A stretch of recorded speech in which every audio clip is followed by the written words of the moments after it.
Hi, everybody. That was the least awkward countdown we've ever experienced. No kink shaming, Want me to but leave? I just subscribed. Hey, good. Thank you, Josh. I appreciate that. Yeah. Like they're talking about me. No, I was so excited. I charge $19.99 a month. He saves a penny. No, he spends $4.99 more. Yeah, and I get lower quality. What are you using? Nokia? Like From the 90s too. It's the flip phone. Oh, no. You thought that the camera quality was low. That's just the hair. Oh! Oh. No, that would be Where's the, Will. That would not be you. That'd be Will. Other Will, just for clarity's Yeah. sake. I feel like I need to clarify that. I'm not a very hairy guy. Just in case anyone was wondering. I don't believe you dropped trial. All right. Just kidding. Cut the feed. Cut the feed. He kicks unplugs the internet. Actually, if I because the stream deck, if I press the button to kill the stream, because there's like a 3 or 4 second delay, whatever it is, it would kill it instantly, and it would never actually go out. You actually had a keyboard that had a button in the middle. You could. It was like a kill switch. I have a keyboard and the button's disabled. Look, I'm pressing it over and over again. Nothing's happening, mother. You streamed out. I was gonna just disable my camera as I stood up, but you know, I had a plan. It's fine. We don't trust you. You're from Canada. Apparently. From Canada. Yeah, well, you know, it wouldn't be the first time. Listen, you could have joined the revolution with us, but you guys chose not to. Why? Why? I don't know. A couple hundred years later, it was a good choice. I agree.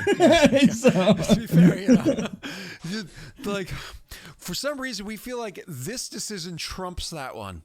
We're like, moving on. All right, so I don't even have to say anything. yeah. So you guys are get up and walk out, and we're done with you, Chris. Howdy. You wake up in the morning. And we already had that conversation. What's going to go on? And you decide we're going to head there. They'll meet with us there. Blah. And if he has to leave without me, I'll be fine. Exactly. Because he's going to leave this evening, is what he said. You start heading north, and I think I already described it. You see the walls standing around inside the forest, literally a small town that's kind of erecting in the forest. Now, it's funny to say a small town because technically, while that's true, there's a castle inside of it and there's walls around it. So even though it's not the greatest city you've ever seen by any stretch of the imagination, it's actually rather sparse. So when you go in, there's some well-made, relatively new buildings and new construction styles, so on and so forth. Josh, no. So you even though relatively new, so on and so forth, they're actually rather spaced out with a lot of trees between them. I won't lie, Chris, it's rather serene because honestly, when do you get to go inside of a town that's also inside of a forest? Have so many trees around you as you're in the middle of a town. And I don't mean like New York City where you have like a random what's that place called? Central Park in the middle of a city. I mean like trees everywhere. It's really nice looking, but there are enough trees cut down that you do have a good amount of sunlight drops down from before. Uptown, I feel like I haven't seen you in forever. How you doing, buddy? I know you're always there, but how you doing? It's been a long time since I saw you, and thank you for the 1050 bits. So you go walking in, you looking around, you seeing that this place is really nice. There's a gate, of course, that you walk through and you walk into the place, but nobody stops you or says anything as you're walking in. Just a guard that happens to be standing there, just lazily watching as you guys go by. Where do you choose to go? What's your plan as soon as you come walking in? I would follow Tristan for the most part. So you go following with Tristan, and he actually goes walking past pretty much everything and heading up into the the castle area from before. And so when you guys go heading up into the castle, you actually will heading up towards the castle, you actually see that eventually guards are going to stop you from going up a big stairwell, whatever it is that leads to the front door that's there. Guards will eventually kind of stop you from going in and be like, Holtz there, who is this? And who are you that's looking to enter the castle? My name is Chrysellen. Chrysellen, and he looks to the other and he's like, Tristan Corvain. And in fact, Kithel is expecting me. He says, oh, Kithel's expecting you. Yes, we've had correspondence.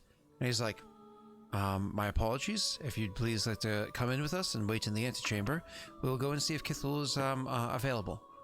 And they'll lead you. One of the guards will leave and kind of bring you guys inside the kind of opening chamber that's there and say, if you could wait in this hallway, I'll go and see if Kithel, as I just stated, is going to be available. And he goes walking in further into the castle. He leaves you guys there for about 3 or 4 minutes before he comes back and says, I am deeply sorry for saying this, but Kithel is actually currently indisposed. He's elsewhere handling other matters, but we could probably have him speak with you sometime soon if you don't mind waiting some time. It could be less than an hour, a few hours, depending on certain factors. Chrysellen, you can roll an empathy check. I will do this thing. It is not great. I'm actually not looking. You can luck it. I rolled an 11. You're welcome to. I mean, he's just a simple guard. So at 11, I while not am being not a great too roll. concerned. Okay. It's none of my business, to be honest, anyway. But like, if I know, I know. That's Okay. great. Nope, that's fine. You're not actively like watching this man. You're just kind of like, you know. So, anyways, you obviously he's stalling because the other person's not available. Whoever this Kithel is. So, Tristan says, I will say that my time is very thin. It is, of course, and I imagine as always, of the essence that I meet with him soon, but we'd be willing to wait for some time. If it drags on for too long, though, we will have to remove ourselves. Perhaps you could point us toward a general store. He says, I could do that, of course, but there would be others willing to meet with a Tristan. You said, I imagine that Elliot might want to speak with you. I did. Well, if we could have Elliot and Kithel, that would be great. So we might as well head to the store, grab a gift for Kithel, and meet back for dinner. Tristan looks at you as you say this and almost ever so slightly perplexed, but at the same time, like, not a bad idea. And looks back and says, not dinner, though. Unless it's an early one, we can meet for an early dinner.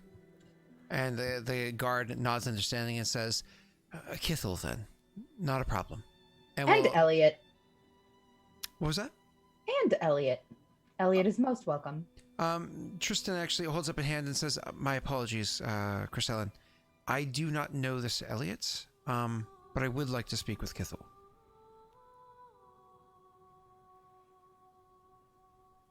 I don't know if she responds. No. Okay.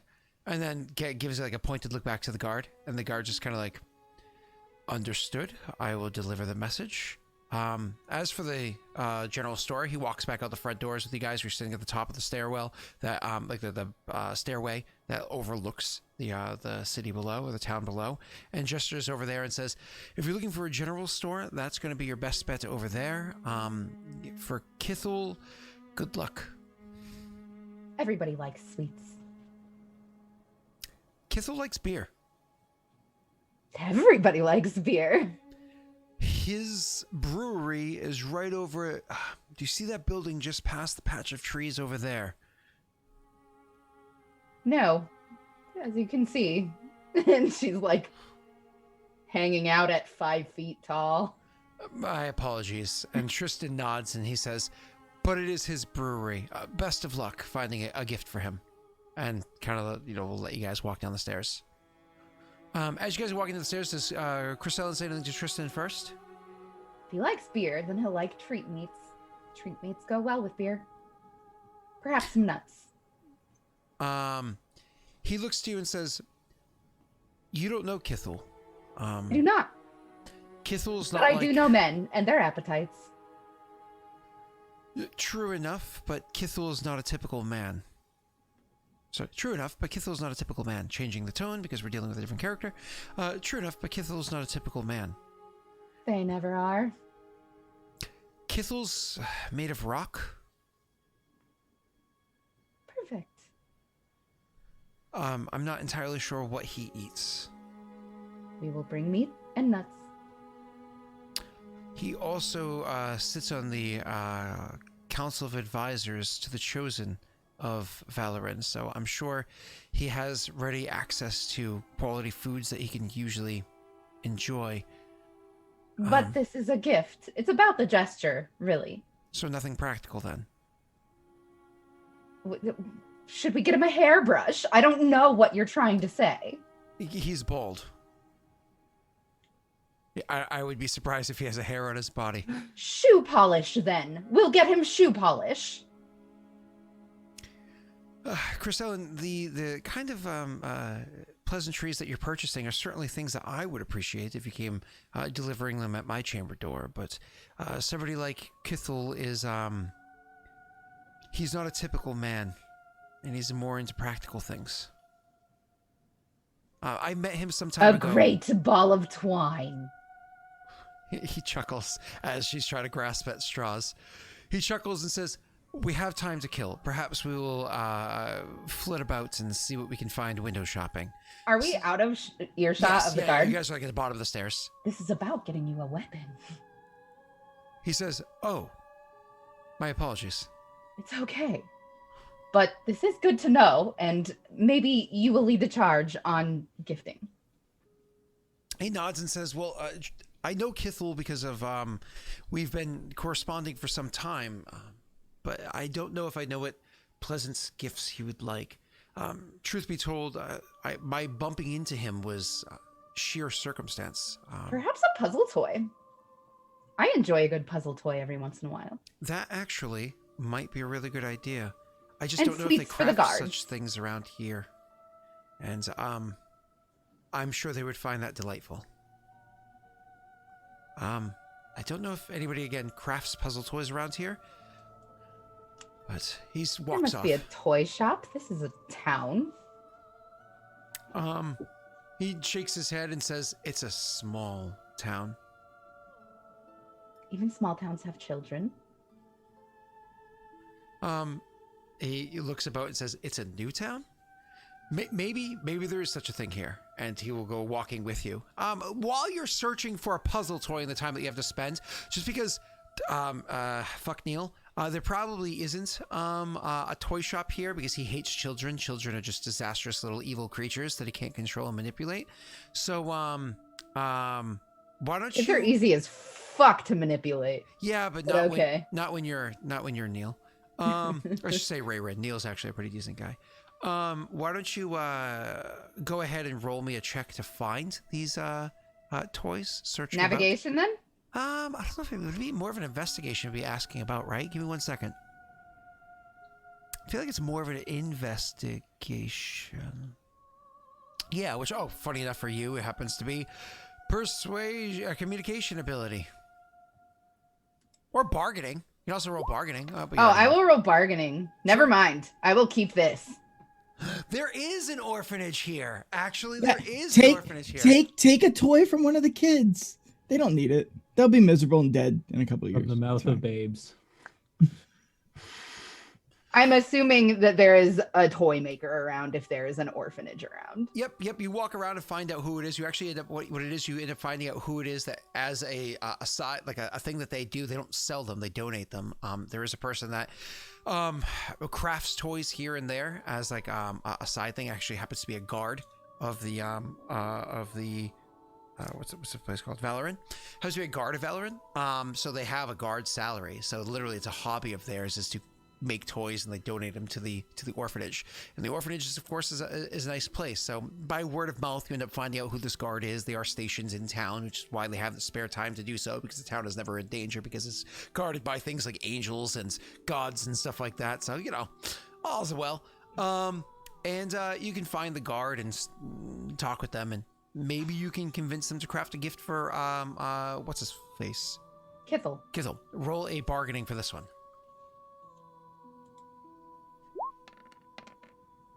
Oh. He loves Kithel. Absolutely adores him. Kithel is such a nice, calm, patient person. He's like the rock in the center of town, right? Like, he holds the community together. Something to keep his mind sharp. Literally everybody loves Kithel. So that being said, oh, Jesus, Rena. Hi, Rena. Didn't even notice you were here. You just got here. So anyway, so Kithel, so he's like, I would love to craft something for Kithel. Do you mind if I take creative liberties? Of course not, as long as it is a puzzle toy, something to keep his mind. He crafts a doobly-doop, a doodly-doop, a diddly-dob. Did I give him 5 gold for the trouble? Sounds great. And we'll let Steve choose what it is that gets crafted. If Steve's not on break from work, then too bad, Steve. I'll let somebody else decide what it is. We'll retcon it. Yeah. Whatever. All right, so moving on. While you guys are about, he's gonna say to you, after you guys like kind of depict the thing, he goes, because he was trying to tell you beforehand, but was interrupted a little bit. He ends up looking at you and said, "Did I ever tell you how I met Kithel?" No. Oh. I was practicing. I was training and practicing my ability when I happened to come across him in the woods, north of here, actually, some time ago. I mean, a considerable amount of time ago. Actually, let me see how long ago that was. It was, 9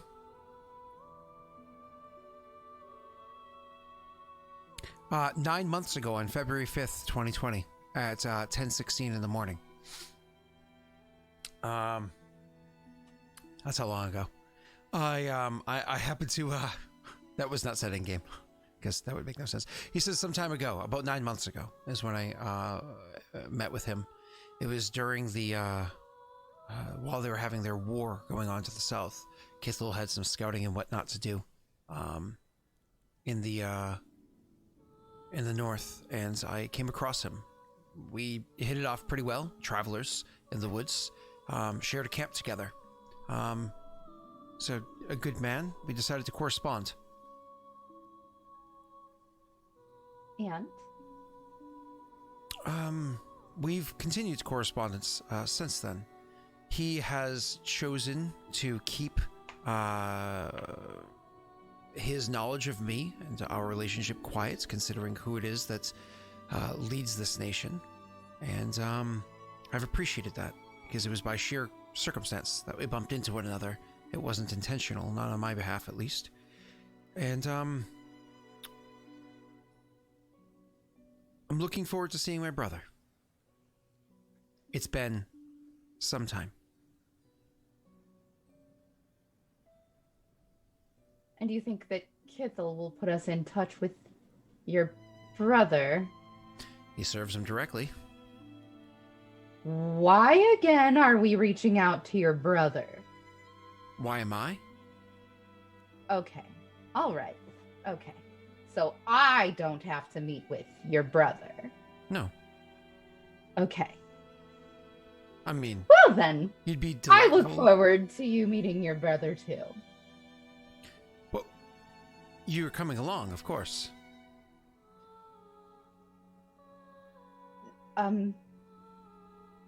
Why? You look to meet with the general, correct? Yes. The general serves my brother.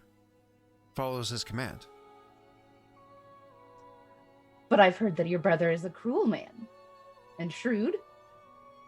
He could be an ass at times, certainly, but I wouldn't say he's cruel.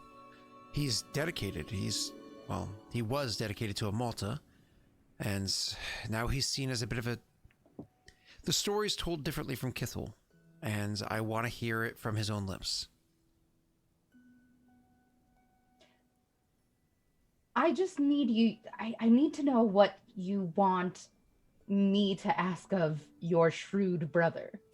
My apologies. Let me start this from the top, because we seem to have a bit of a misunderstanding. We do. You do not need to meet with my brother, though I would very much suggest you're doing so, considering that you look to meet with his general, somebody who serves underneath him. I look to steal his general, Tristan. Well, maybe it doesn't need to be theft. Okay. Whatever you think is best, then. Did you really think you could persuade General Jaeger to up and leave?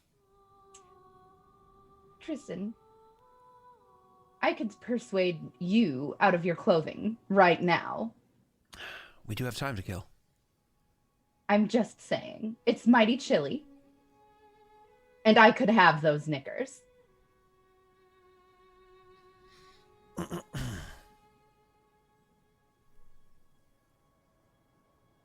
I don't think you know Jaeger.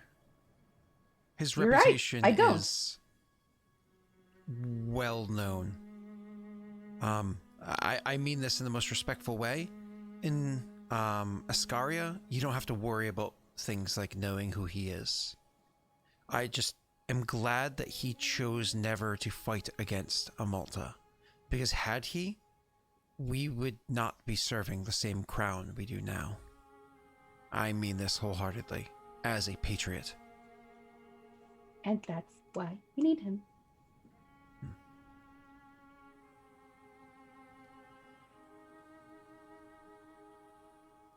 Is there something you're not telling me that you wish to tell me? Or that you don't wish to tell me but should tell me? I am very unsure about this meeting and how it's going to go. Yes. If he's in fact a traitor to Amulta, I don't know how the conversation is going to go, but if Kithul is as good of a man as he claims to be, or as I perceived him to be, and he was as honest as I believe him to have been, then my brother is innocent of the accusations that are placed upon him, and his only guilt is to have never returned home and cleared his name by now. It's been an ample amount of time. What reasoning does he have for not having come and inform Mother that he isn't what they say he is? Well, perhaps that could be good leverage for us in obtaining this General Jaeger. Could be. Either way, I'm not sure which way the conversation is going to go, because I don't know what the truth is. Perhaps he doesn't care.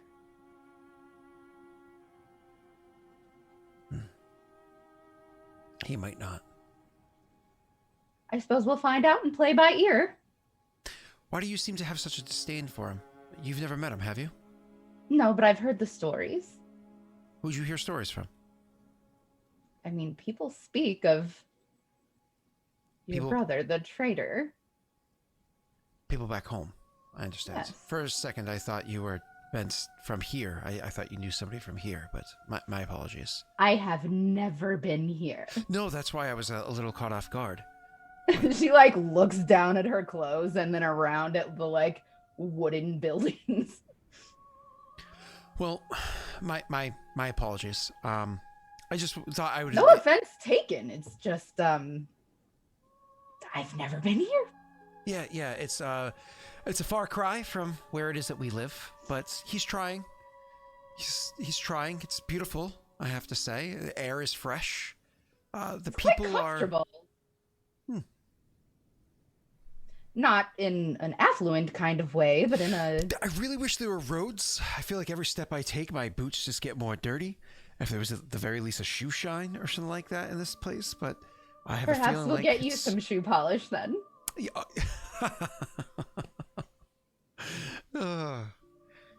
are good at what you do. Well, maybe we should go and find, since we have the gift underway, we have a little bit more time to kill. Perhaps we should spend our time inside of a tavern. We passed by one called Glugmug or something of the sorts. Maybe we can go and check that out. Or there was the other brewery. Maybe we could have Kithel meet us there. At Glugmug, or perhaps his own brewery? Either. I could go for a beer. We should probably go to his brewery, which is called like the Diamond in the Rough or something. Guys, what's it called again? I don't have it up. The Diamond in the Rough is a perfect name for a rock man's brewery. There's actually a name for it. I can't remember it. I'll have to look it up if nobody can remember. Anyway, Uncut Jewel? No. So Glugmug. Yeah. So anyways, so let's see if they figure it out. So anyways, he's like, you guys go and head to the brewery, his brewery, and go and have a couple of the emerald something. Yeah, I'm gonna look it up. We have to get him a weapon first. Oh, you want to go to the weapon place? Yeah, and sweets for the guards. I'm pretty sure it's been so long since we've been in this city because we've been in other planes of existence right now. I know that she was working on things. Did she actually go west? I don't think she went west yet. I think she said, no, I'm not going yet. I think the last time we saw her was on Regicide. Who are you talking about? The blacksmith. Yeah. I thought the last time that was spoken to her was on Regicide. And she was heading west. Oh, she did go west. Damn it. Yeah, okay. That's where they ran into her. So when you guys go when you guys go walking into the place that's very obviously a blacksmith shop, you go walking in and you see there's a hobgoblin inside there, a hobgoblin man that's standing there, and as you go walking in, he's like, welcome in. I would curtsy. It's called the Emerald Vines Brewery is the name of the his brewery, just to be clear. And you curtsy, and he goes, how can I help the two of you out? I eye up Tristan. I just kind of look him up and down, and I say, a reinforced club would do nicely. A club? He looks at the man and looks the man down and up and goes, I would not have expected you to have a club, but I have to say, I really know how to work wood. I mean, I'm a little bit better with barrels, but I can craft you quite the club. If you think, perhaps a bow and arrow as well. A bow and arrow. I'm sure we have one of those around here somewhere if you needed to buy one. I'll look about and see what we have for stores. Lethal, but not luxury. Yes, he says. And then he turns and starts walking through the couple of areas about looking to see if there's a bow in here. And after like a minute or so of watching him meander through his own shop and incapable of finding, like he found like a quiver. He's like, I found some arrows. And like getting a quiver and filling it with arrows to bring it over and put it on the counter. He's like, I'm gonna check out back and see if I could find the bow. And goes out back for a little while, and he's there for he goes out back for a bit, and eventually Tristan kind of turns to you and he's like, does he know what he's doing? I think he's making you one.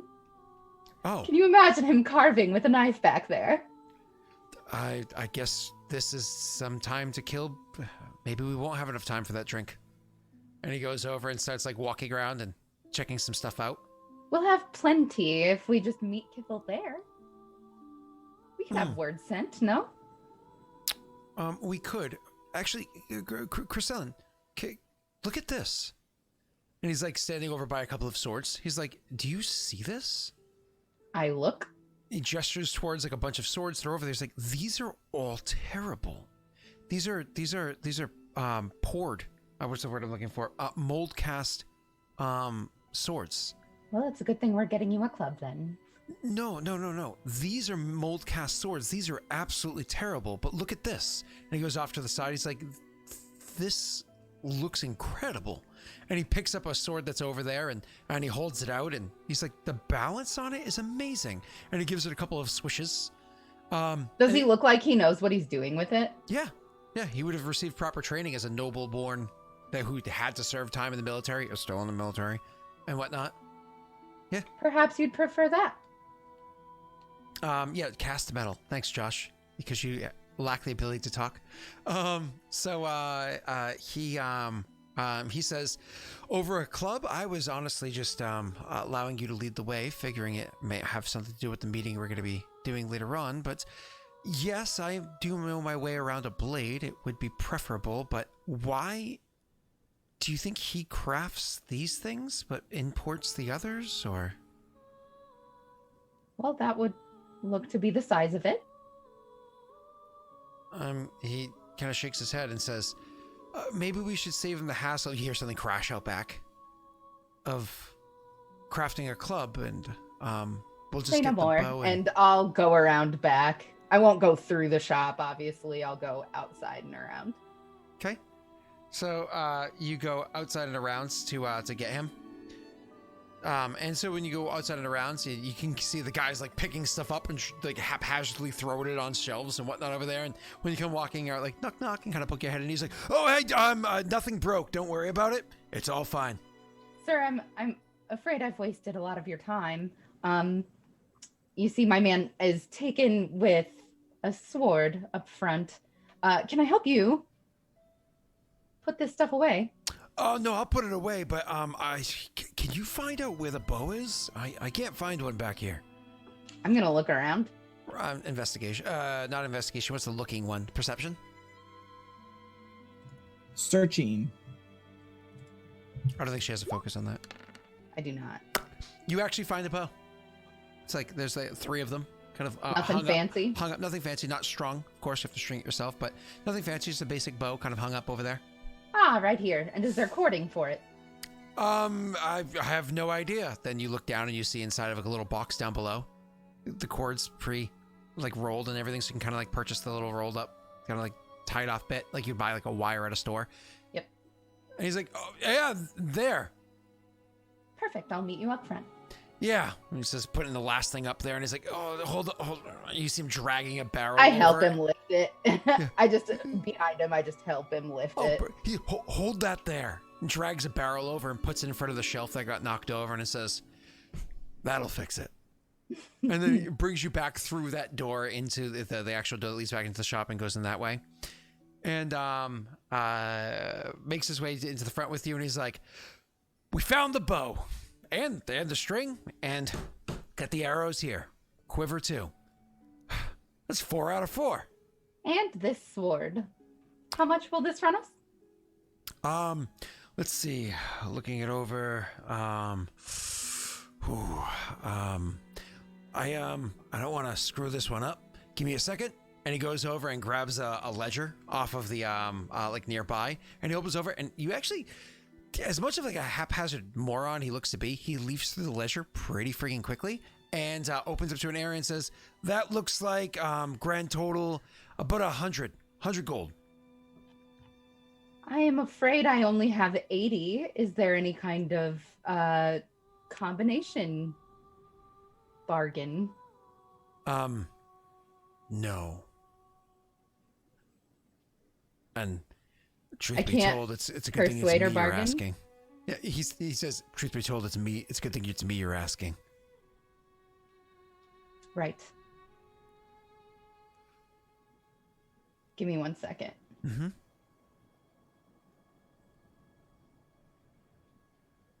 I lay my old short sword down. Mm-hmm. And I say, "How about this and 80 gold?" You lay down the old short sword. He's like, "Oh, that'll probably fetch a few gold. But probably not enough, though." It's much better than any in that barrel. And I point to the cast molded swords. Yep. He goes, yeah. No, those ones, everybody knows those ones suck. That's just to keep the place full. Does that look different? He says, kind of pointing at the sword that you have there that you put down and the sword that he's holding. Like, you can see the tone of the actual blade, like the metal. The tone looks a little bit different between the two. Yes. It looks different. No, you're gonna have to cough up some more. I haven't anymore. Tristan will walk over and say, "And here I thought you were buying me a gift." And he pulls out a sack of coin, and he just places it on the counter and says, 100, right there. And I take my sword back. And so when you take your sword back, and he slides your coin purse back over in front of you and says, "No, in its entirety." Meaning 100 gold in its entirety. He put onto the counter, so you can take your 80 back. Oh, yeah. Okay. Yeah. So I was going to buy you a gift. he says, "The gesture, that's what matters, right?" I give him a little kiss on the cheek. He says, "And a scabbard?" And he's like, "Hold on, I'll go check out back." Anyways, Did I see a scabbard while I was 4 back hours there? later. Actually, you probably did, yeah. I'll be like, oh, it was in this place on that shelf. He comes out, thanks. He calls from up back there, and he comes out with the wrong scabbard. 3 tries later, he eventually has the right one. You did hear another crash, and eventually, you guys leave the shop.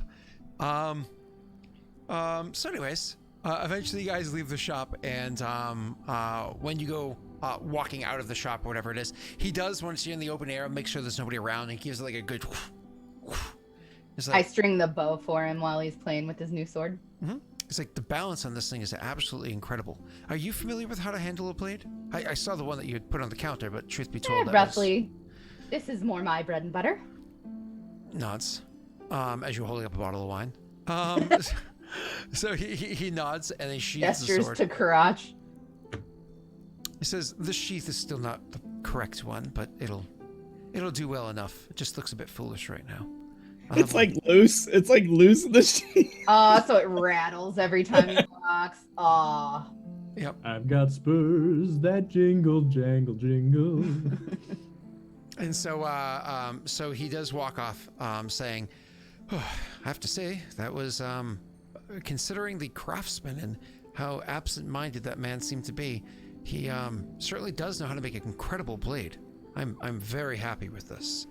I don't know that sword belonged in that shop, and I feel a bit like we've stolen something. He shakes his head and says, "Bought and paid for, legally." Right, on paper. He stops and looks at you and says, "We're here at a diplomatic endeavor. We can't start off on the wrong foot." We'll just have to swing by the shop one more time later to make sure everything's tip-top. Absolutely. He says, Now let's grab sweets and head to the brewery. he drapes an arm around you. Got him. No, just kidding.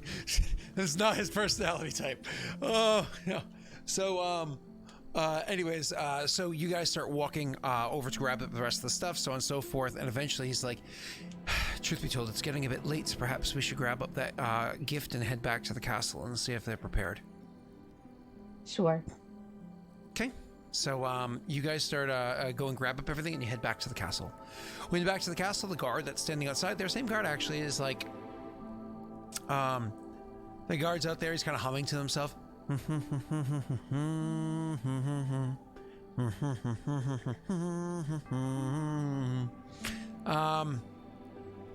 two of you, he says, "There you are. I had gone into town to look for the two of you, but I couldn't seem to find you. Kithel has returned about an hour and a half ago. He said he's willing to meet with you." Excellent. These are for you. Please share. And so you give him the sweets, and he's like, "Thank you." And the other guard's like, "Yes, I'll take some." And Rolos? How'd you know I liked Rolos? Oh man, these are just like my granny used to buy for me. Oh boy, oh boy, oh boy. Rolos are bomb. Eating my mouth open, so sexy. If you keep doing that, I am going to have to slap you though. Anyways, so you go walking into the castle, or eventually led into the actual like chamber room. So sorry. The chamber room itself is when you walk into the big chamber room, it's almost like you imagine like almost kind of like a ballroom where I'll finish describing the rest of the room in a second. Did you ever play the Assassin's Creed 2? Yes. Cool. Imagine the castle that Ezio gets in it, right? So they keep that Ezio gets in it as I'm saying this. So you're walking into the room. It's a big, large room, stretches back and stretches wide, right? So it's actually a pretty massive room. At the back of the room, there's a double stairs that go up, that reach up to almost like a balcony area above, not a balcony, sorry, like an overledge above, where along the outer perimeter, there are like a walking path that has like various doors going off of it along the way, but leaving the entire center of the second floor of this room open. So anybody upstairs will be able to look down and into this room, or anybody downstairs will be able to look up and see who's on those various balcony areas, depending on where you're standing, right? In the center of this room, so in front of the stairs, you'd have to walk around it to get there. There's a little bit of a step up, and on that little bit of a step up, there's 3 chairs that happen to sit there. They look like modest, they're not over the top, at least yet. 3 modest throne chairs that happen to be sitting there. Nobody's sitting inside those chairs when you come walking in. The double doors that you walk through to come into this chamber has 1 guard on either side. Other spots inside the building here have different guards, kind of like standing about by other doorways, but not all of them have guards in front of them, right? And inside the room, you see a massive, I'm going to use the word man, standing before you. He's large in size, well over 6 feet tall, I think around 7 feet tall. While not particularly thick in his build, you can definitely tell he's solid rock.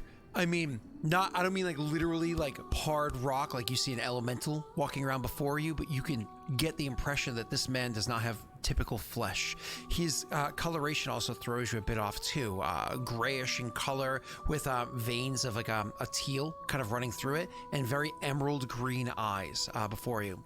He's completely bald like Will, but no facial hair like Josh. And he stands before you dressed very well. No weapons or anything like that, no armor or anything like that, just dressed well. As somebody of a simple but court attire, right? Anyways, you as you come walking in, you actually see Tristan will step forward and say, Kithel, it's a pleasure to see you again, friends. And Kithel turns back, and again, I've never hooked my voice modulator back up, so bear with me. Hello, Tristan. It's a pleasure to see you again. And I have to do a little slower. Hello, Tristan. It's a pleasure to see you again. And Tristan walks over and holds out a hand, and the two of them shake hands for a second. And he says, I'm delighted that you took the opportunity to meet with my friend Chrisellen and I. We do have other companions that will hopefully be joining us in Kurzfall shortly, but in the interim, we wanted an opportunity to speak with you. And perhaps finally have that final meeting. Kithel nods understanding, then as he finishes saying that, starts shaking his head and says, Actually, regrettably, your brother is not... Actually, he doesn't say that out loud because there's other ears around. He goes, regrettably, the chosen that you wish to speak to is indisposed. Would you be willing to meet with me upstairs and inside the library? And looking a little dejected, Tristan says, of course, and turns to Chrisellen and says, but again, let me not be rude. This here is my companion, and he kind of like gestures to you and lets it drag in case you wish to do your own flourish. Sure, I say Chrisellen, and I curtsy. He will, as you curtsy, he holds out his hands to shake yours. I give him my hand. Both hands. Put her there, big guy. So big hands on your little hands. He says, Kithel. His grip is very, very strong, very, very firm, but he doesn't squeeze. He's not an idiot. He understands what he is in his strength. Kithel, please come with me. And he leads you up the stairs and around to the left, and it's, I think the second door on your left is where it is. And you go into a small library, like almost like a study. That's over that. Nope. It's actually on your right. The first door on your right. It's a small door, a door that leads you to like a small library, more like a large study or a small library kind of situation. That's over there. BB Steve. And you, when you go in, he shuts the door behind you and says, Please make yourself comfortable, or feel free to stand. and he walks over to the fire, and because it is fall, so it is getting cold and so on and so forth, he will actually go over to the fire that's inside the fireplace to make sure he stokes it, and just like single hand grabs a log that Chrisellen would struggle to hold with two hands and just throws it onto the fire. Or I should say doesn't throw it onto the fire, because that's not very helpful. Very gently places it perfectly positioned onto the fire. Now, if you've ever worked a fire in real life, you know that you kind of like do the best you can to put it down quickly and then use like a poker to get it in the perfect. He just literally puts his hand into the fire, places it very perfectly. Like the fire doesn't seem to affect him that much. And then we'll stand up and turn back to you. Go ahead. While he was facing away, I put a beautifully wrapped parcel on the surface, so that's what he sees when he turns around. Awesome. So he turns around, and Kithel's actually pretty perceptive. So as soon as he turns around, he'll look over to you to like he was going to say something, and it catches his eye, and he gestures towards it and says, Is that a gift for me? It is. He'll walk over, and it's one of those things where you're like, oh, it looks so small in his big hands. Like if you give Shaq a gift, So you go over, and he picks the thing up, and he opens it, and inside he sees it's a strange looking thing to him. He looks at it and fondles it for a couple moments, and then looks back to you and says, My apologies. I have no idea what this is. It's a puzzle toy for sharpening the mind. I find them enjoyable. Thought maybe you would as well. nods understanding, and says, My gratitude. and then turns to Tristan and says, Tristan, I know that you and I have been speaking since that Fortune's Favor Steve dropped many months ago, but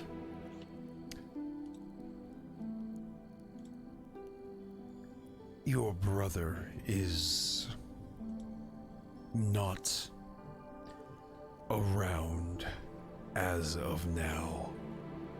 and he Tristan, again, a little off put, says, when will he return? I'm not going to be able to sit around and wait for him, but I can coordinate my next visit. Kithel slowly shakes his head and says, I don't think you understand. He's not here. you are correct. I don't understand what you mean. It's hard to explain, as it's...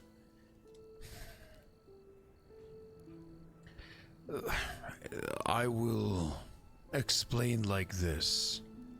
This world is not the only world that exists. There are... Other planes of existence. Are you saying that my brother has gone to another plane of existence? Kithul, if he had facial expressions like a normal person, would look surprised that he happened to know that information. But luckily he's stone cold, right? And so he says, Yes. delightful. Where did he go?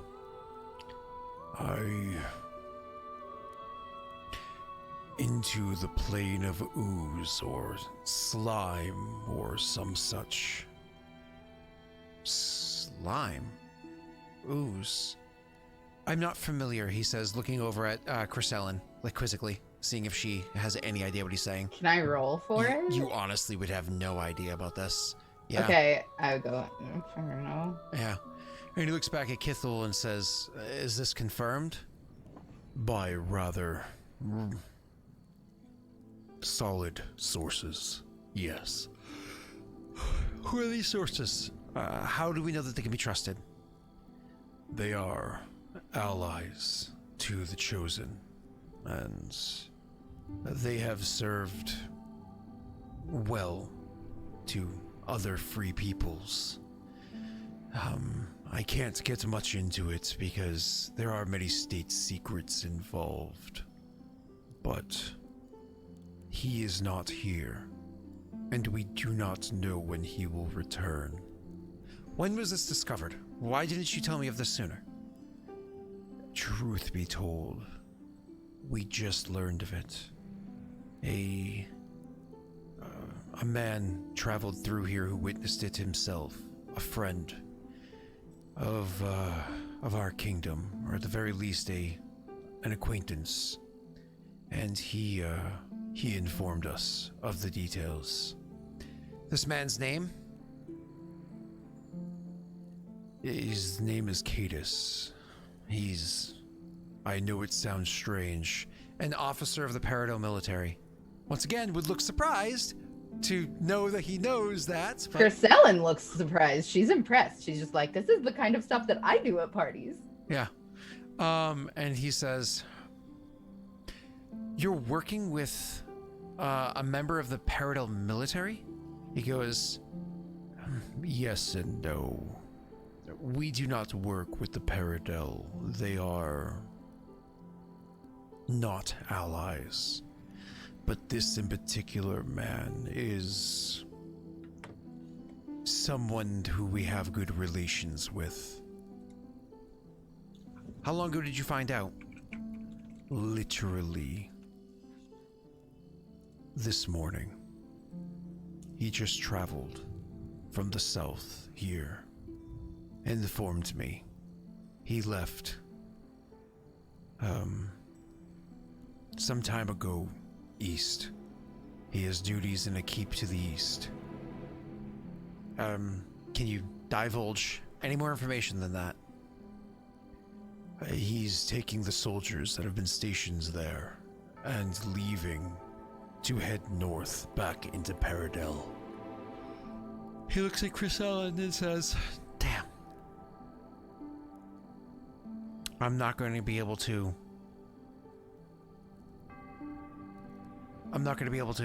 head that way. We've already wasted so much time sitting around for this information. What if you could?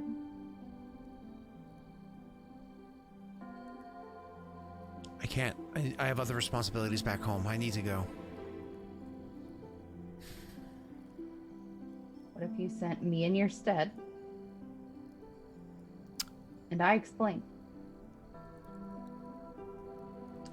If you'd be so kind, he says, and then gestures to Kithul like an apologetic, like, a moment please, and turns to you fully and says, if you'd be willing to stay behind, if your friends, if your companions do not join with us prior to the time of my departure, and you choose to leave, if you bump into this, into the, what is his name? The Lionheart?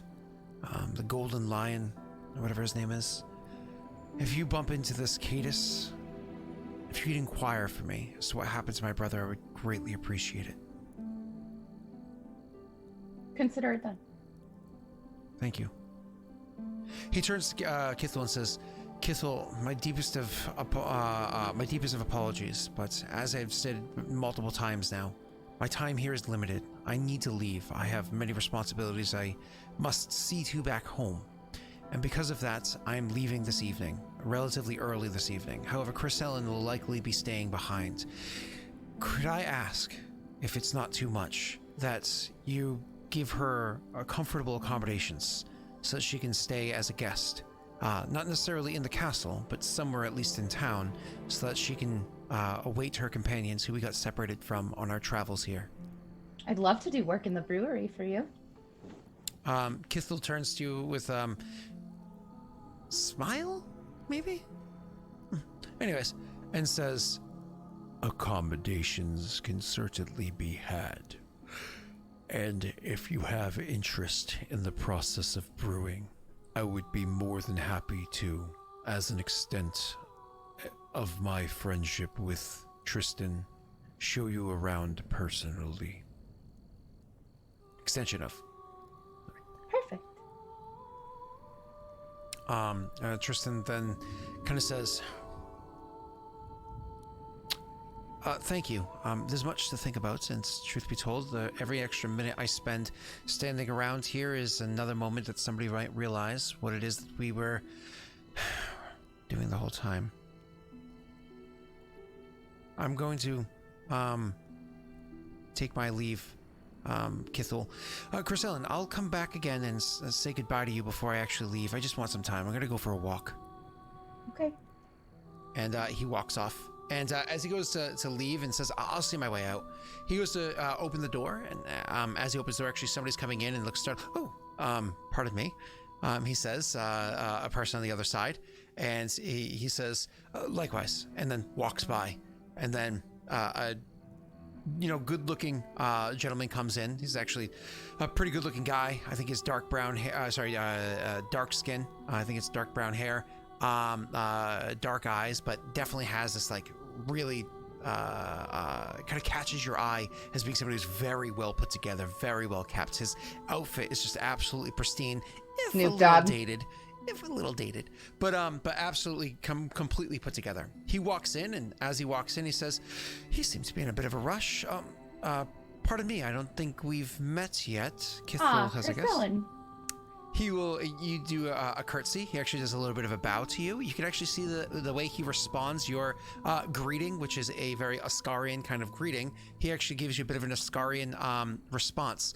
Empathy check. I look at him teasingly and hold out my hand for him to take and kiss.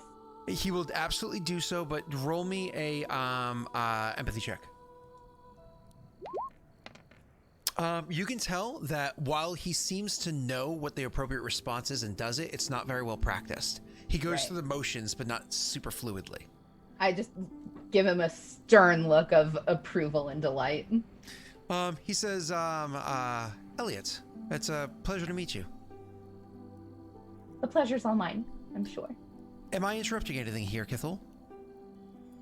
And Kithel says, no, in fact, I was just finishing with the meeting that I was having. I thought you had a entire building constructed in town where you kept all of your paperwork and the like, under the guise of it being everybody's building. He says, Kithel, you know that I can't constantly be traipsing back and forth with all these books and all of these bindings. Of course I have to keep stuff inside this library as well. Kithel just shakes his head and says, I also have matters to attend to, Chrisellen. I will gladly meet you down there in a short period of time. I can send for you. And Elliot will raise an eyebrow and say, you two have an evening together? And he says, and it's a bit of a glint in his eye and a bit of a smile, like kind of leading, you know what I mean? Like it's meant to, like, playfully with Kithel. You can Going respond. to say he was going to show me the brewery. Oh, be careful. He can certainly hold his liquor. Hmm. He says, what brings you here?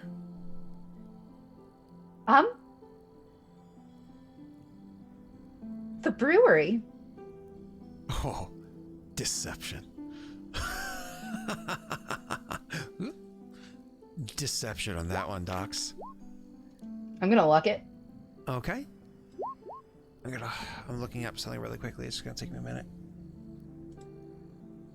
Because I stupidly closed a tab for like the slowest website ever. Never do that. Never Yeah. close tabs. Always keep them open. Buy more RAM. Buy more RAM. I have lots of RAM. Hold on. I mean, apparently not enough. That's what I want to say. You should download some more RAM. Download RAM? Download some more RAM. That's exactly what I'll do. Come on! Oh god, Roll20 is like the slowest website in the history of websites. It's been doing the struggle bug lately. Okay, there we go. I can click. And there we go. Now it's starting to load. Oh boy. Come on, Roll20. You can do it. I think I can. I think I can. My name is Elliot, man. Come on, let's go. Come on, Elliot, let's go. I see a blank white paper. Let's load the character sheet. I see a blank white paper. Let's load the character sheet. Really excited for when we actually meet, the other PCs at some point. I'm terrified of when we meet the other PCs. Oh, they're gonna murder us. Well, I don't think Regicide would murder us, which is telling you something about what I think about Kingmaker. Given how murder happy Regicide is. There it is. Okay, that is not a focus. Awesome. Let me roll against you. Let me roll against you. That's going to be /R 3d6 plus hiccups. Yes, Ross. Okay, that's a terrible roll. I would have gotten 2 stunt die if I succeeded. So you deceive when you say the brewery, and he says, "Oh, well, I didn't know you were a bit of a." He says, "So you're a bit of a beer connoisseur? Allow me now to get in the way of what it is you're doing, and I suppose you could return the favor." He says, kind of like walking past you and putting down a stack of books. "It's a pleasure to have met." Indeed. And you can actually kind of hear him whisper to himself as you're like walking out the door behind Kithel, him saying, "Ascaria, huh?" And you shut the door behind you as you go. Anyways, where do you go next, Chrisellen? I would just sit there and look my great big eyes up at Kithel, and I would be like, "Can I ask you a few things?" If you do not mind walking and talking, and that being said, understood, walls have ears. While everybody here is believed to be faithful, there are those that sometimes place listening devices inside of our kingdom, and we don't necessarily want news reported back to the Congress. They're all questions about you, and nothing that you would have to answer by any stretch, just my scholarly upbringing. You've piqued my interest. I've never seen anyone like you before. He nods. We are a rather rare sort. We? Whatever I am. No name? Kithel. No name for your people at large. He shakes his head. Not that I am aware of as of yet. Are they all as beautiful as you? I've met one other. And thank you. No, he just says, "I've met one other," Well, were they as beautiful as you? He was large, but despite his height, he was also squat. Some called him the name Scott. God damn it, I'm 5'11", I'm not short. Anyways, so he was large, but despite his height, he was rather squat. No marble veins or opal or anything of the like? More like a ruby. Interesting. I myself am a ruby. Are you? No, I'm not. Oh, for a moment I thought you were referring to... I meant to say I myself am something of a gem, and I accidentally said ruby. That's fine. So if I can retcon, Oh, what sure, I said, that's what fine. I said. Something of a gem. He I says, myself he am says, something of a gem. "Are you?" Yes. Yeah, he says, Are you one of the jewels of Erōth? That would be correct. Oh, that's interesting. I've met another jewel. Actually, I believe 2 jewels before. There was an amber that served under the Chosen for a period of time at the tail end of the war, and shortly afterwards. Were they pleasant? He was helpful, especially in dealing with the Congress. I can imagine he would be, yes.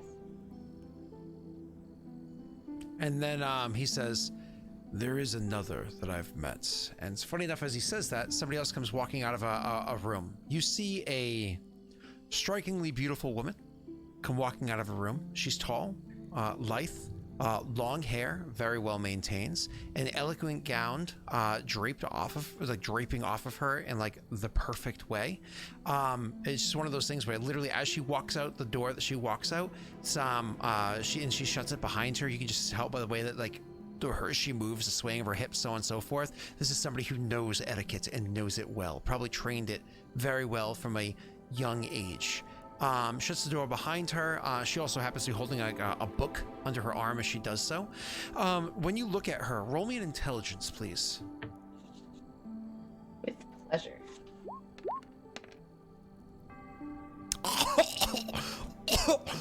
Degree of success. Oh my god! Oh my god! Oh my god! Jesus! I wanted the upper hand! I wanted the upper hand! And she's And like, yet- motherfucker, my name is Foxy Doxy! I know your mama told you. But This is an insane roll. God damn it! I get no upper hand whatsoever. Alright, give me a moment, please, as I prepare to dump information on you. You know this person. Yeah, you do. You do absolutely know this person. Her name is Ravina Covell. Ravina Covell was not just a gem. She was actually a ruby that served out of not specifically your house, but one of the other houses nearby. She was a ruby that was very good at what she did. She was a ruby that disguised herself as a diamond, and damn, those hips tell you she was good at it. One of the things that she was known for doing well is she didn't ever directly kill her target. She wouldn't get her hands dirty like that. She always got other people to kill the targets for her. Anyways, the last time you saw her before there's, let's just say she left before she left the Jewels of Erōth is, at the same night that you had your little outburst in Ascaria about what was going on in Amulta. You know for a fact she was working a job there that evening. You know absolutely for a fact that she was. You later on found out, because you rolled so well they might as well give you everything, that the person whose attention you ended up taking onto you because of what you did that night with that little outburst, that was kind of her what she needed that night. That was who she needed, what she needed to accomplish her task, and you took it from her. When she ended up leaving that day, apparently she said some not so nice things about you because you directly impacted her in her ability to succeed in her task. She don't like you. Okay. But anyways, you might know who she was, is what I was kind of like thinking, but no, you know her well. You heard everything about the things she said about you before she eventually left the place. And the reason why she left the Jewels was because she was accused by the Arcane Congress of casting some high-level magic in an act of murder to kill somebody else, so on and so forth. There's no way. She's not a spellcaster. She doesn't know how to use magic. She was accused because you know exactly what happened. She manipulated another mage to, let's say, she was wielding the wand that killed her target. So either way, you know everything that transpired that night, because that night was a pinnacle point in your own personal life. It's why the Crown reached out to you to work here to do what you're doing. So yeah, Ravina and you have a pretty twisted background. So anyways, you step out, and literally it's one of those things where she shuts the door pleasantly behind her. You look at her and you're like, that can't be her. Don't say it's her. Don't say. And the way she like flicks her head and the hair goes flying through the air, you start to see her face and you recognize exactly who it is right before she happens to see who you are. And Ravina. you What a say that, delightful surprise. you say that her head snaps up and looks at you like, what? And then her eyes narrow and says, well, I'll be damned. And I will Croissant. likewise be damned.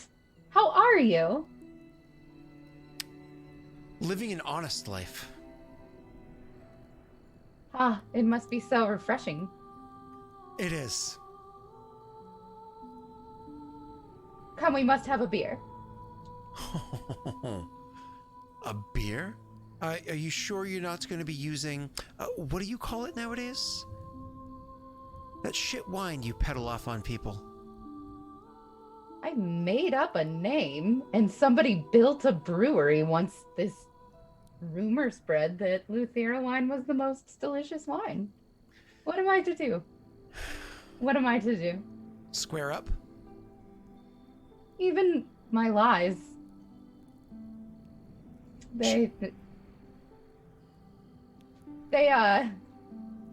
come to fruition, much unlike some of your contracts, you know.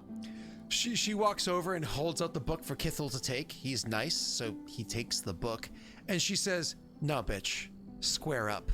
And she literally like puts one leg behind hers and actually drops into like a position, like she's full gown and everything, about to go Resident Evil on you. Ravina, I insist, a beer. You could try to roll a communications check on this one.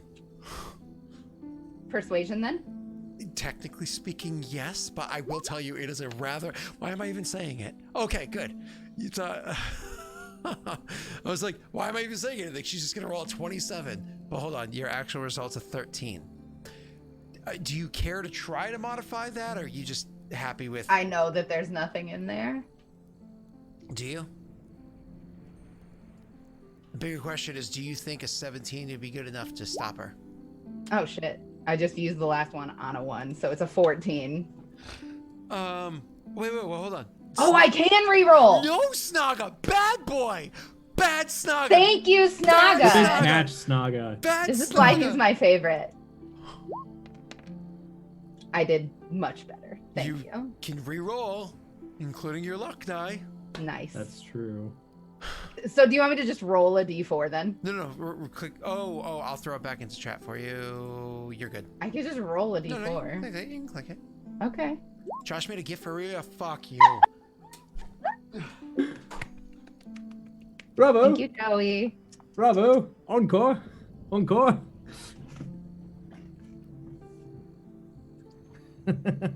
I mean, that's as good as a force in favor, honestly.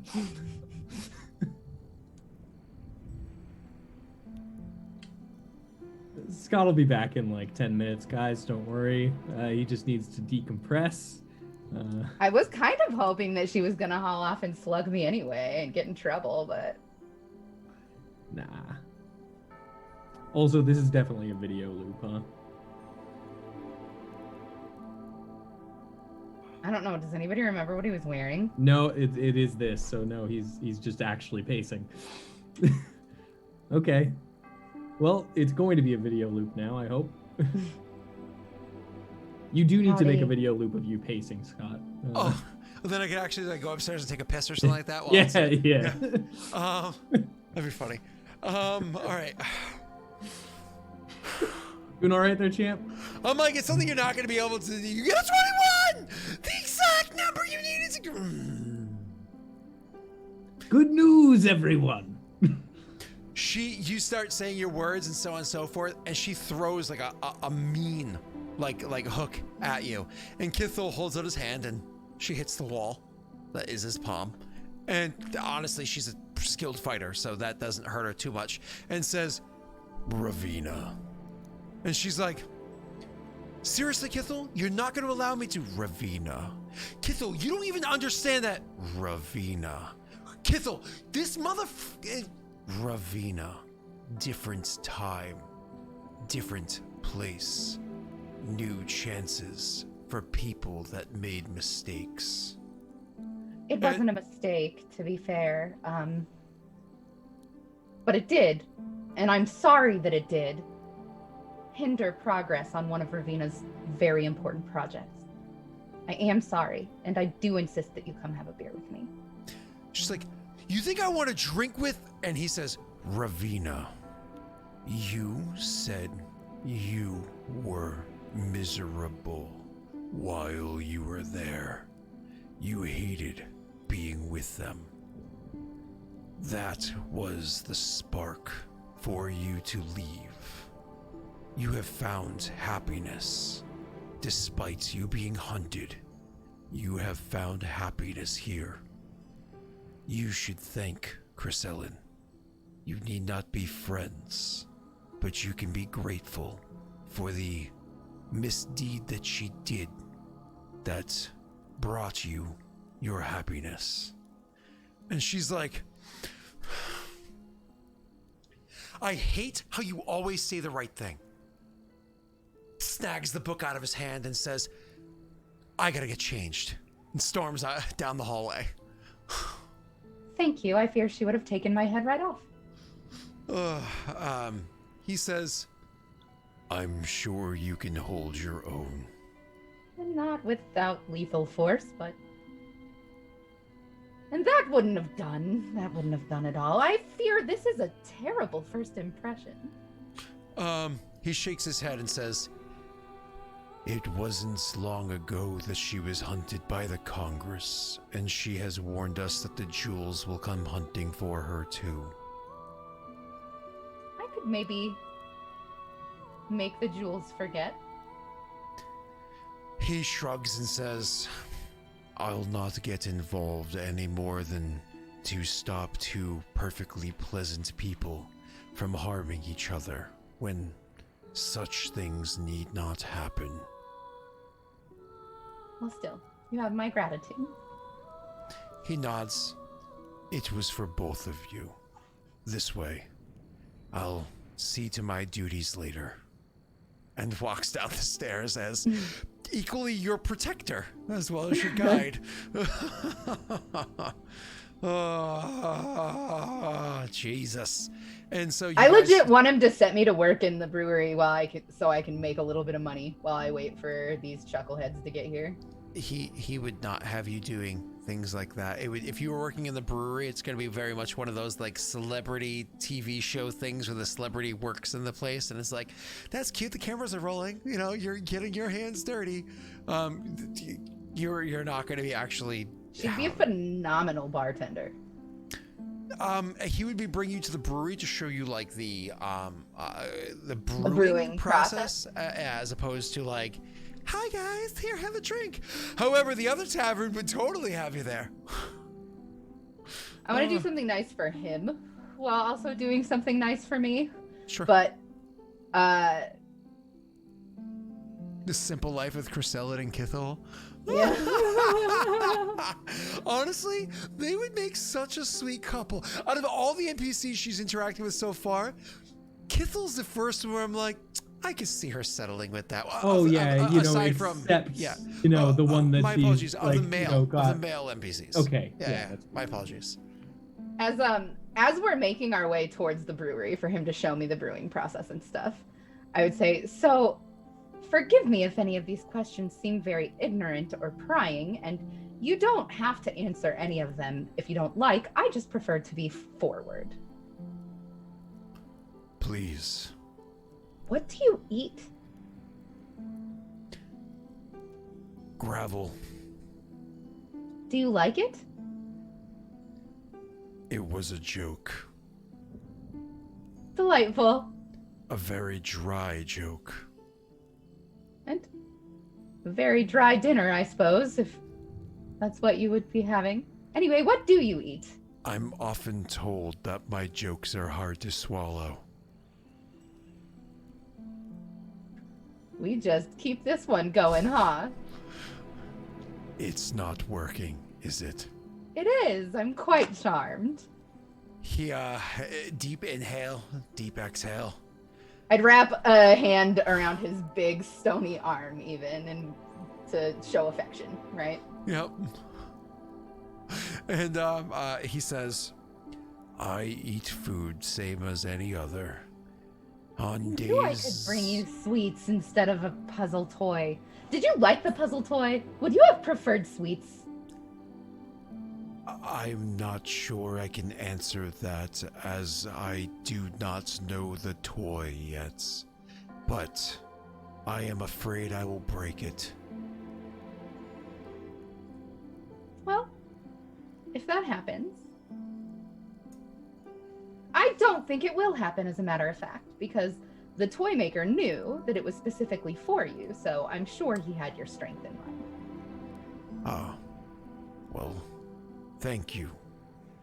And I eat what you eat, but the quantity varies based off activity. Like a bear, kind of. Of sorts. Very interesting. And, sex. I am male. Yeah, but how does the act of it work? I'm not sure if your parents gave you this conversation when you were young. Well, I don't know if it's different for your people than it is for mine, but we have soft, gooey bits. I was trying to use comedy to alleviate the awkward tension of the conversation. Oh, is it awkward for you? I'm so sorry. We don't have to go any further. And he, will say, and that is where we mature the hops.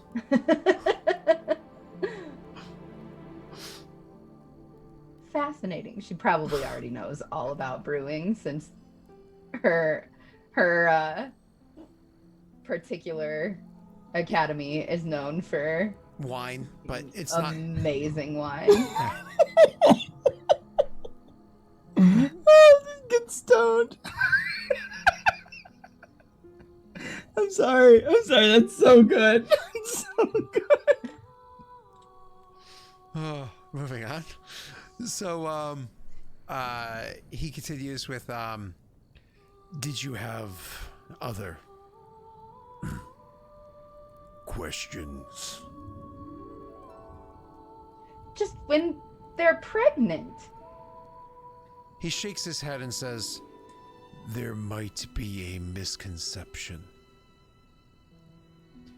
You believe that I am what I am, born of two others of my kind. That is not correct. Okay. Are My, you created? my parents are human.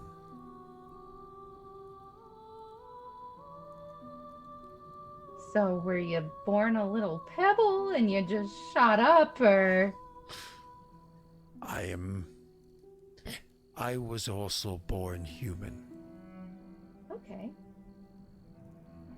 This is very fascinating. A thing happened when I was young. Quite young. It was many years ago, so it is hard to recall what I was told. But I believe I was 5 or 6. An incident transpired, and I was no longer human.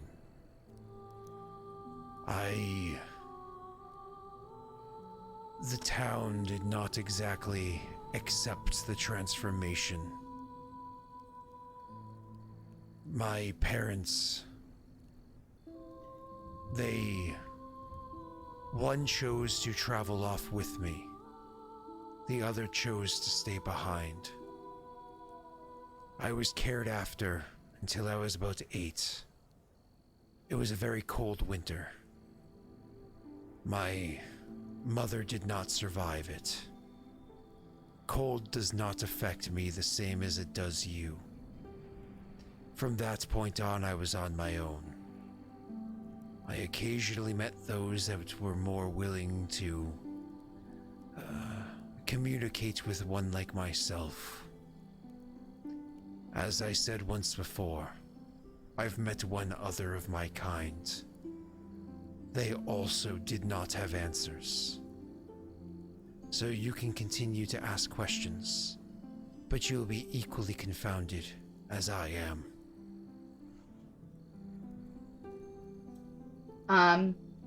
She doesn't even ask. She just hugs him. That must have been terribly frightening for a young boy. It was a long time ago. Well, you're here now. You get to brew beer, and that is a fun passion. The sciences are always intriguing. It was fortuitous when I came across the Chosen. They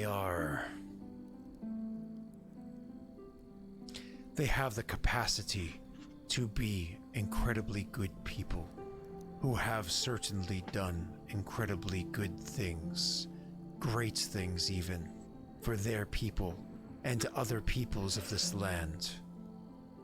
I believe in what it is that they are trying to create here, and I have a debt of gratitude to them. They've given me purpose to serve and love these people, as these people serve and love in return. I stay here for the people. They bring warmth to my cold, still heart.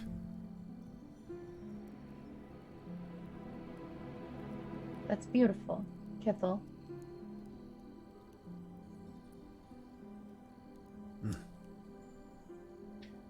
And then he goes back to showing you stuff around the brewery. Eventually, Ravina will show up, and she's walking in, and oh boy, she's an attractive woman. She doesn't always dress up, but she does when she's in the court, like around the castle. But she's bringing her A game today, son. She is showing up to make a goddamn statement. She's alpha dog in this, and she is a goddamn knockout. When she shows up, you are dressed compared to how it is that she is, especially since you came in off the road after traveling in another plane of existence and sleeping on the ground. Oh no. Yeah, this is a. Yeah, I imagine I'm statement. probably like in my riding clothes, like in a pair of riding pants, some knee-high boots, like a loose tunic, hair in a like loose ponytail. Yep. Up top. Yep. Yeah. It's one of those like I'm still cute because I'm Chris. But no, she is again born attractive, same as yourself, but also pulled all stops. She's like, I know I still have some of that lip liner somewhere, or whatever you call it. I think lip liner's a thing, right? Lip liner is a thing. Okay, cool. It's like scrounging at the bottom of the bag. Anyway, so she pulls all stops, and she's there to kill. And it is very much noticed by everybody except maybe Kithel, you know. And yeah, she comes walking in. Do you say anything as you clearly notice? Yeah, I would say you look amazing. She goes, I know. I would give an earnest laugh at that, and I would say, please allow me to buy you a beer. I don't need your money. I know you don't. Neither of you are paying. Both of you are a little upset by he took a win from your sales. Well then, allow us all to share a beer, and do you serve bread here? He nods. It brings warmth. Also, can you eat bread? Ravina, I did not just stop your fist. Please. And she's like, and then he'll actually turn to her full on and say, Is that why you needed to get changed? Are you trying to prove a point? and she looks back at him and opens her mouth to like retort. And he just like kind of gives her a cold stare. And she's just like, damn it, Kithel. And walks out of the room to go and get a drink and grab a table somewhere. And he'll turn back to you. I expect you to play nice. I will pull out all the stops to win her over. I think that just might trigger her worse. We'll see what happens. Please. There's a lot of things going on here. Everybody is very, very bound. May I divulge something to you that you shouldn't know? Sure. Rayrin is not the only one missing. all three chosen have gone. Her lover.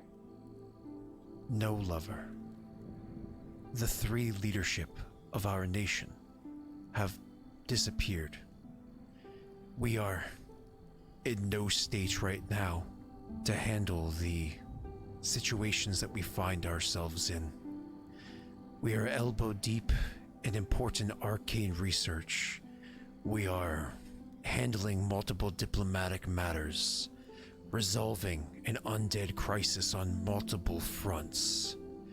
There is so much happening. And as all of this transpires, the three people who were set and chosen by gods to lead us have vanished. Who knows when to return? This is news that came to our ears very recently, and we don't know how to handle it as of now. The council is meeting this evening. And she's on the council? She is on the council.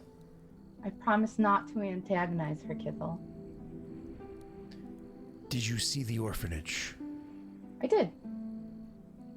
That was her first project when she came here. I hope that helps with conversation. Appreciated. Keep that to yourself, the details that I gave. These are state secrets. And then he'll place like a big, heavy hand on your shoulder, one of those like, oh, thanks. And then we'll walk out to go join Ravina, telling one of the people, finish the tour, to one of the others nearby. Not like a command, like as a nice thing for somebody to finish, like showing you all the rest of the details. Right. Clearly he's taking a moment with Ravina. Right. Yeah, you're smart enough to pick that up. And so you can finish your little tour and whatnot, and next week when we come back together, you can have a little bit of RP with Ravina, and these boys are going to handle what's happening down south, and we'll find out what the hell else is going on, because... Don't kill me. Don't kill me. Please don't kill me. Scary scout. Sorry. Please. Wow, Doxy, you got more lore out of the Kingmaker shit than Kingmaker ever has. Well done. They've known Kithel since season 1 and knew nothing about him. They don't ask him shit. Nothing. They don't talk to him. They're just like, hey, do this job. So, we should kill all those kids, right? Okay.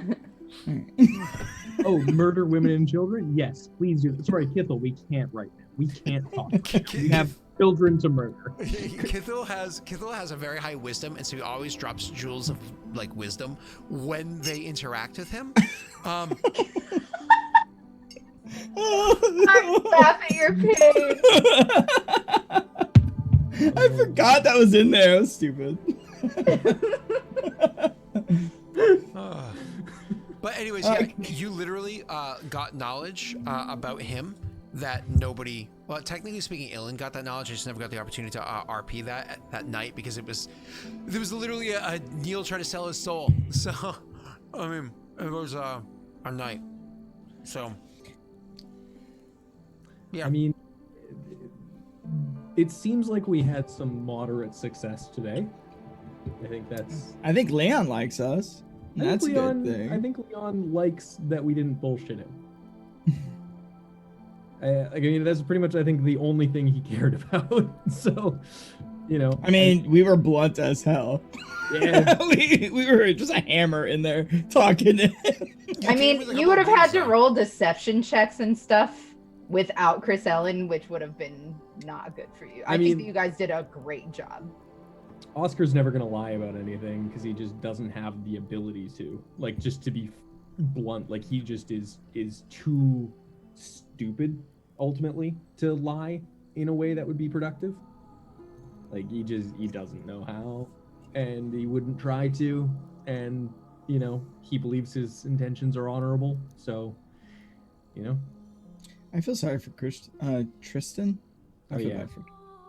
Yeah, he Me got too. nothing that he wanted out of this trip. Not only that, but like he obviously cares, and his Yeah. brother's just like, A dick? "Hey, mom, whatever." It's just. I will be the apologist this once. He has been a bit busy.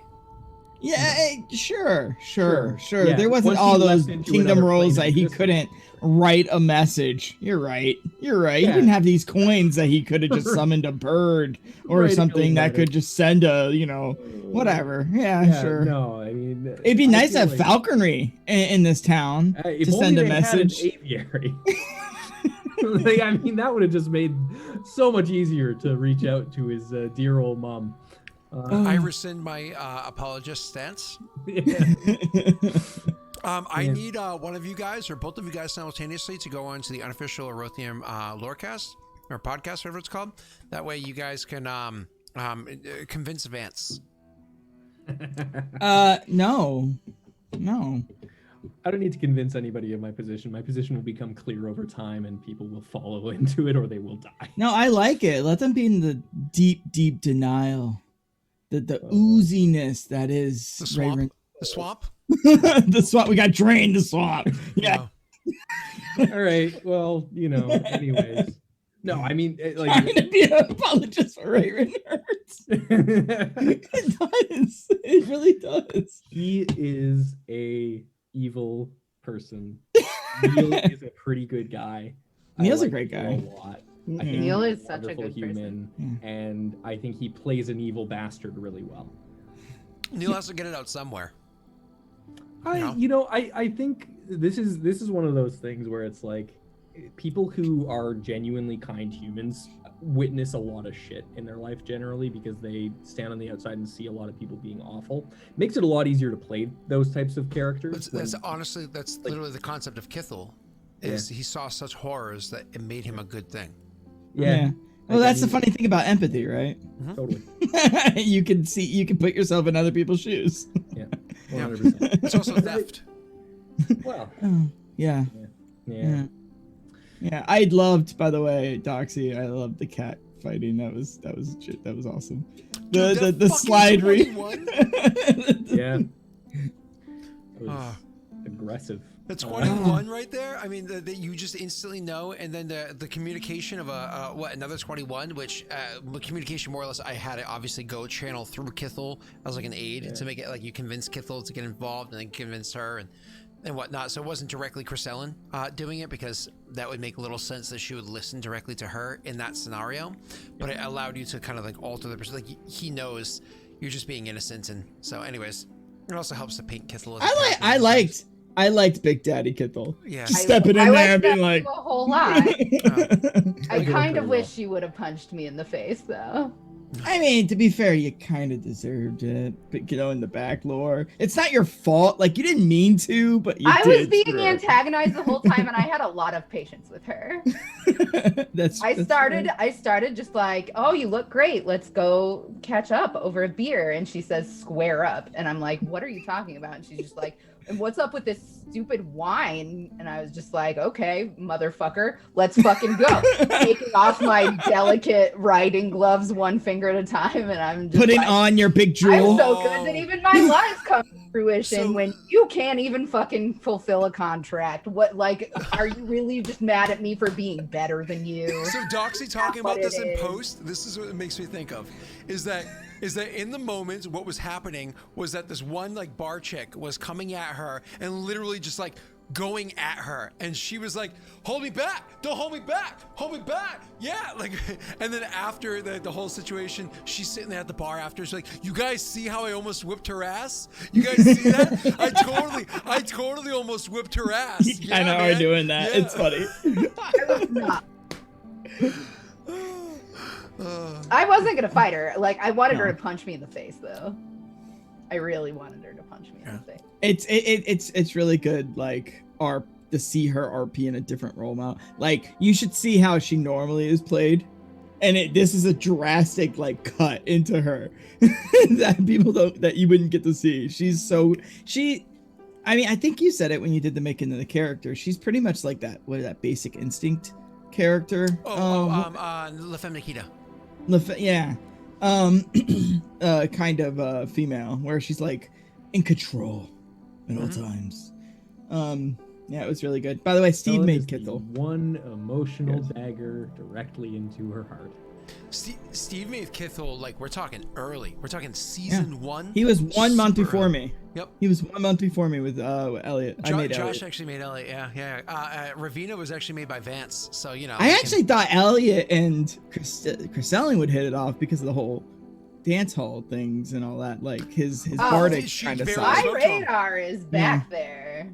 She barely spoke to him. So, yeah. That was I was like, opportunity for conversation. No, you have more important thing. Okay, bye.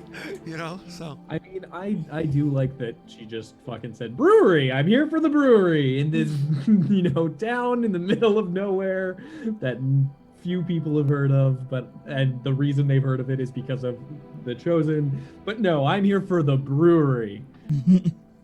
And I love the slide marks that you're given the whole time. These dirt roads, these buildings, this is quaint. This town is quaint. My boots weren't getting dirty with every step. This is their gem. And you were just like, this is not a gem. You should see it. Hey, question. That sword that Tristan has. He's going to end stream now. Don't do it. He's going to end stream before he can answer. So, Will, how do we find you? Where are you? Well, I am on Twitter, really. That's the main place that you can find me, at Will and Graham. The other thing that you can find me doing is building a board game. I'm making a game with some friends. It's called Schism. This is the first version of that, which is the emulation of Oath and Fur. It's a 1v1 tabletop skirmisher. It's a ton of fun, meant to be a bridge between strategy games like Risk and Catan into games that are more war game focused, like Warhammer, that tend to be a little bit more complex. This is meant to bridge that gap and make things a little bit easier to understand and get you into that wargaming genre for a fraction of the cost. Wargaming is something that can be quite expensive and can be quite cumbersome to get into. This is a way to do that all in one set. Schism, the Emulation of Oath and Fur, we're going to be releasing on Kickstarter in early 2021, which will come with everything you need to play the game. It'll come with 2 factions, a bunch of dice, some character cards, and some tiles that you can place out and recreate some of the greatest battles of Yarviskir, which is Ollie Smith's world that we have based Schism in. So yeah, that's pretty much what I'm doing. And since Scott isn't at the table right now, why don't we go to Josh? Yeah, I was gonna say we should end with Doxy because Doxy's channel is doing big things. Doxy's channel is doing big changes. I'm a variety streamer. I'm finally getting 1 gigabyte internet in 2 days, and I look forward to it instead of Wi-Fi. This is horrible. I hated this 4 months of having to deal with this, but it's coming to an end real soon. But you can come check me out. I'm playing Alien Isolation right now, and I hate it. The game terrifying. It's terrifying, but it's relentless. Like, not being able to I've spent 2 hours to complete nothing in that game because I can't get through a stupid section because the stupid alien won't leave the damn hallway. Perhaps anyways, we must stealth around the alien somehow. I've tried. I had that hard mode because the game recommended that, and so I bumped it down because I was like, have you considered killing the alien? Yeah, good luck on that. Yeah. I had 1 revolver bullet for like the last 3 days. Dropping a rock on it from above. I didn't think about that. I should Kithel it. Yeah, you should Kithel it.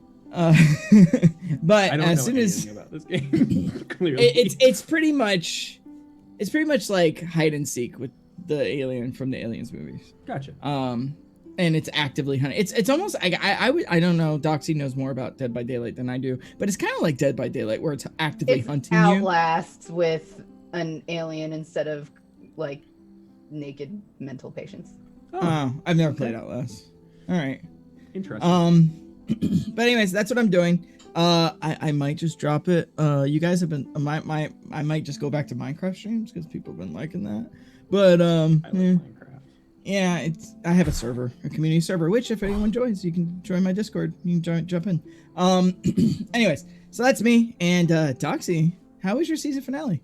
It was incredible. It was so fucking good. You guys, it's literally only an 8-episode journey, and it's set in the setting of Theros, which is the like Greek mythology inspired setting for D&D 5e. It is so dope. I play a satyr named Karis. I wear these horns. It's fun. It's over now, and I am dreadfully, dreadfully sad that it's over. The finale was like a tearjerker. The times that it I'm telling you, go watch episode 1 tonight, and when you get to the end of episode 8, every time I sound like I'm crying in character is because Mallory Doxy is actually crying. It was beautiful, and Josiah is a genius, and that campaign wouldn't have been what it was without everybody in it. So I can't wait to do more with each and every person in that cast. Yeah, come check us out. We're running on at least Wednesdays and Fridays right now. I am going to be gone for a lot of November, so there's going to be a whole lot of Josiah content.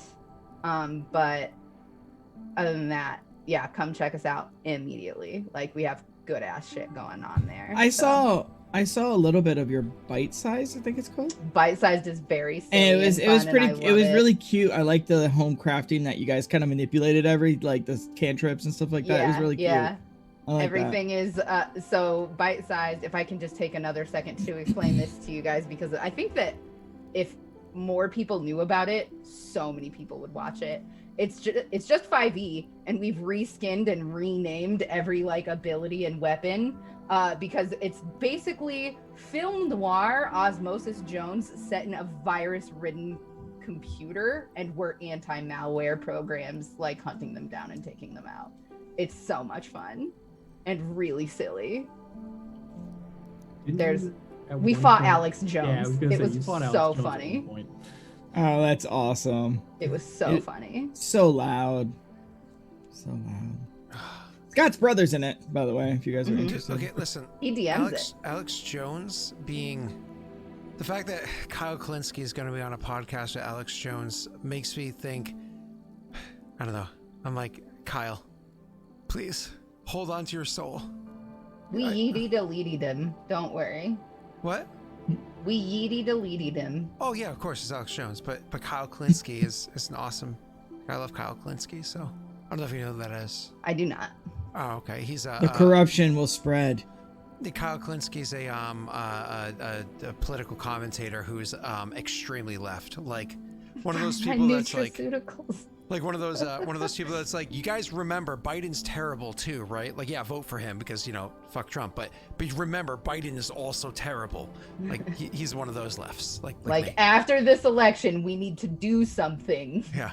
But right now, what you need to do is vote for Biden. Yeah. He's one of those, like, we needed Bernie or Lizzie. Why did we fuck up? So, Poor Lizzie. Oh God, I love Elizabeth Warren. I was Bernie, bro. Grandma. Sorry. And I think that Lizzie did Bernie fucking way dirty. They were against each other. They did what they had to do. So it's just unfortunately that's the way of American politics. Me mad. She was my second choice, and then when she did that, I lost a lot of respect for her. I hate to say this because it's a really stupid thing to say, but hate the game, not the player. And that's the problem with American politics, is it's literally designed to be absolutely atrocious like that. I hate it. I hate it. That's why it needs to be publicly funded elections and so and so. We can go into it. But for now, hi everybody, how you doing? If you made it through all of that stupid shit about politics, then listen to this. Or no, Bite Size is cool. I was the one that went sideways with Kyle Klinsky. But anyways. Do you guys like Fridays? Do you like Rena Destroyer? Well, you can catch her on Wednesdays now. There you go. Come on, go, Scott. Go, On Twitch.tv/Lost Initiative, not show, because it's not a show anymore, I guess. Lost Initiative podcast, is that what I should have called it? Anyways, so swing over there. We're playing a Witcher campaign. I'm going to tell you it's fun, but honestly, it's fucking torture, okay? Like, I'm like, guys, I have this awesome story. Let's talk about penises for a while. Can I grab his meat? Can I roll? That's when I came on. I was like, what? What? I roll to grab his meat. Yes. Like, I Multiple just times. want to grab his drumstick. Like, I just want his drumstick. Why can't I take his drumstick? Tasha's hideous laughter. Oh God, why did I say it was okay for me to be a bard? What is going on? You're going to play a bard at some point. Oh, Vey. Anyways, all right, everybody, you know where it is, you know what it is, and so on and so forth. Make sure you check everybody out, because you know I am. Speaking of, I have one last question. Doxy, you said that during the month of November, you're going to be mostly removed or whatever it is, so it's going to be a lot of Josiah content. For those of us that are paying $15 a month, are we going to see a lot of Josiah content? Good night, everybody. Be safe. Bye. Be safe. I'm going to find somebody to raid.